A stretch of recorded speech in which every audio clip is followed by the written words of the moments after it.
بسم اللہ الرحمن الرحیم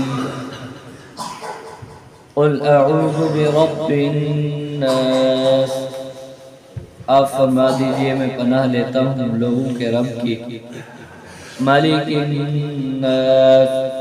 جو لوگوں کا بادشاہ ہے، الہ الناس کہ تمام لوگوں کا معبود ہے، من شر الوسواس الخناس وسوسہ ڈالنے والی کے شر سے جو وسوسہ ڈال کر پیچھے کو چلی جاتی ہے، الذی یوسوس فی صدور الناس وہ جو وسوسہ ڈالتی ہے لوگوں کے سینوں میں، من الجنۃ والناس جنات میں سے اور انسانوں میں سے۔ سورت دا تعلق بھی پچھلی سورت دے نال ہے، کیونکہ اللہ نے محبوب صلی اللہ علیہ وسلم نے جنا ہوں دھاگے دے گنڈھی کو کھولے تو اے 11 آیات اللہ نے محبوب صلی اللہ علیہ وسلم نے ہر گنڈ کو کھلینے آنے ہونے ہوتے ایک آیت پڑھ دے، تو اے سورت بھی ہوں کہہ نال ہے پچھلی سورت دے نال، دوہیں سورت اکٹھے نازل تھے، اور یہ سورت دے اندر اللہ رب العزت نے اپنے محبوب صلی اللہ علیہ وسلم کو حکم فرمائے کہ تسا پناہ منگو، کہنی اللہ دی جو تمام لوگیں دا رب ہے انہی پناہ چاہو کیری چیز کنو، من شر الوسواس الخناس الذی یوسوس فی صدور الناس جو لوگیں سینے دے اندر وسوسہ سٹیں، دلے دے اندر غلط خیالات پیدا تھی، میں حدیث شریف دے اندر اندے کہ شیطان انسان دے دل دے قریب باندھے، سجے پاسوں ایک فرشتہ ہے اور کھبے پاسوں شیطان ہے، فرشتہ نیکی دی تلقین کرنے، نیکی دا القاء کرنے، اور شیطان برائی دا القاء کرنے، برائی دا وسوسہ سٹنے دل دے اندر، تو فرمایا کہ جنا نیکی دا القاء آوے، نیکی دا خیال آوے دل دے اندر، تو انسان کو شکر ادا کرنے چاہیے کہ یہ فرشتے دی طرفوں ہیں، اور جنا برائی دا وسوسہ اور خیال آوے تو فرمایا کہ کھبی طرف تھوکنے ہونا چاہیے، تھوک سٹنی چاہیے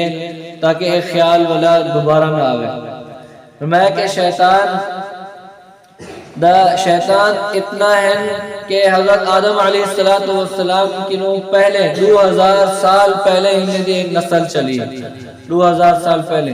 اب کتنے زیادہ تھی یہ حسن پوری دنیا دے مطابق، پوری دنیا دے برابر او بھی یعنی شیطان موجود ہیں، ایک شیطان نہیں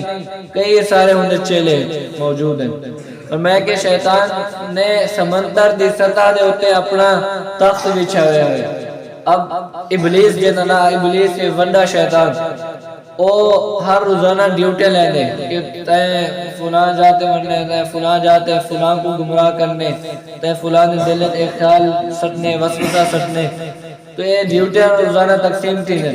اور انہیں بعد آتے سارے وہ والا کہہ دی انہیں رپورٹ چاہنے کارگزاری سن دے، میں کہ سارے اپنے اپنی رپورٹ پیش کریں دیں، تو ایک چھوٹے قدہ شیطان بیٹھا ہوں گے، وہ آدھے کہ آج میں ہوں کو شرک دے اندر مبتلا کرتے آئے، وہ تک نہیں چھوڑے جے تک وہ شرک دے اندر مبتلا نہیں تھے، تو شیطان فرمایا کہ اٹھی کھڑ دے اور ہم اتلے لہتے ہوں کو گلہ پہنے کہ واقعی تو آج کم کرتے ہیں کہ تو ہم کو مشرک بناتے ہیں، کیونکہ شرک دے علاوہ کوئی ایسا گناہ کہنی جرا انسان کو ہمیشہ دی جہنم میں گن ملے، یعنی ہمیشہ کی وہ کہنی ہوتی سزا ہوتی، لیکن انسان سزا انہی بھوگتے والا جنت دے اندر داخل تھی ہوتی، لیکن شرک ایک ایسا گناہ کبیرہ ہے، ایسا کم ہے، ان شرک لظلم عظیم، اللہ تعالیٰ نے قرآن مجید دے اندر بھی فرمایا کہ انہیں نال انسان ہمیشہ دی جہنم میں چلے ہوئے، تو تھوڑا جی بھی کہ انسان شرک مبتلا تھی گئے، تھوڑا جی بھی دل دے اندر خیال آگیا، عقیدہ تبدیل تھی گئے کہ اللہ دے علاوہ اے بھی کر سکتے ہیں، اللہ دی صفات دے اندر اے بھی شریک ہیں، تو بھائی اور دوستو اے شرک ہے،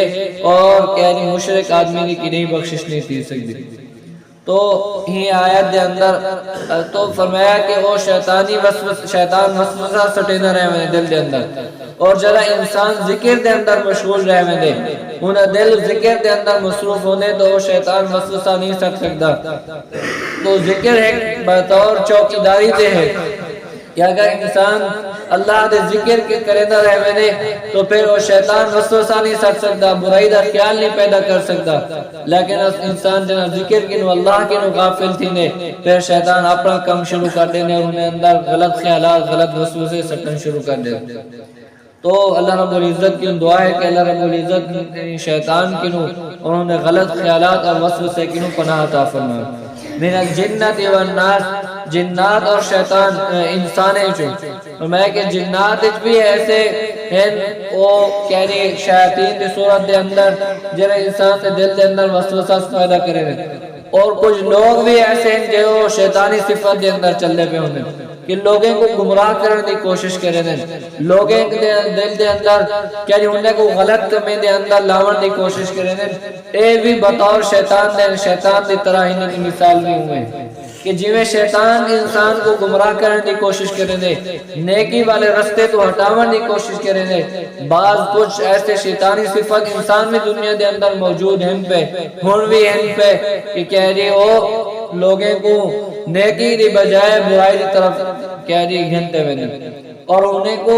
غلط صحبتیں دے اندر غلط صحبت دا یہ مقصد ہونے کہ وہ غلط صحبتیں دے اندر باسی انہیں کہہ رہی طرز اور انہیں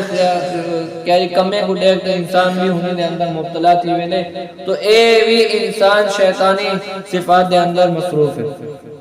تو اللہ رب العزت کی دعا ہے کہ اللہ رب العزت کے لیے ایسے تمام غلط کامیں کنو اور تمام وسوسے اور خیالات کنو محفوظ فرماوے۔ تو قرآن مجید دی کہ آخری صورت ہے، سارا سپارہ الحمدللہ ختم تھی گئے۔ اللہ رب العزت کی دعا ہے کہ اللہ رب العزت سارا تعلق قرآن دے نال جوڑ دے۔ قرآن مجید سا کو آدھا کیا ہے، سا کو کیا سمجھے قرآن مجید دے اندر کیسی تعلیمات ہیں۔ قرآن مجید کو اللہ رب العزت نے اپنے محبوب صلی اللہ علیہ وسلم نے اتنے نازل فرمے تو انہیں کیا مقصد ہے؟ تو اے قرآن مجید ساکو لسینے انہیں ترجمہ انہیں تفسیر ایسا کو لسینے کہ ایسا اپنی زندگی کو کہرے طرز دیتے گزاروں، اپنی زندگی کو کہرے کمی دے اندر مصروف رکھوں، کہرے کمی کنوں بچاؤں، اور ہمیں آخرت دی تیاری کیویں کروں، آخرت دے اندر کیا ہے، موت دے بعد کیا ہے، وہ تمام چیزیں قرآن مجید ساکو لسینے۔ تو ایک یاری قرآن مجید اللہ رب العزت دی ایک بہت بڑی نعمت ہے، زندگی گزارن کا ایک بہت بڑا انمول تحفہ ہے، اللہ رب العزت نے ساکو عطا فرمائے۔ اللہ رب العزت کی دعا اللہ تعالی عمل کرنے توفیق عطا فرمائے۔ الحمدللہ رب العالمین والعاقبۃ للمتقین والصلاۃ والسلام علی سیدنا المرسلین۔ ربنا آتنا فی الدنیا حسنۃ وفی الآخرۃ حسنۃ وقنا عذاب النار۔ اللهم إنا نسألك العفو والعافية والمعافاة في الدنيا والآخرة، رب اغفر وارحم وأنت خير الراحمين، وصلى الله تعالى على خير خلق محمد وآله وصحبه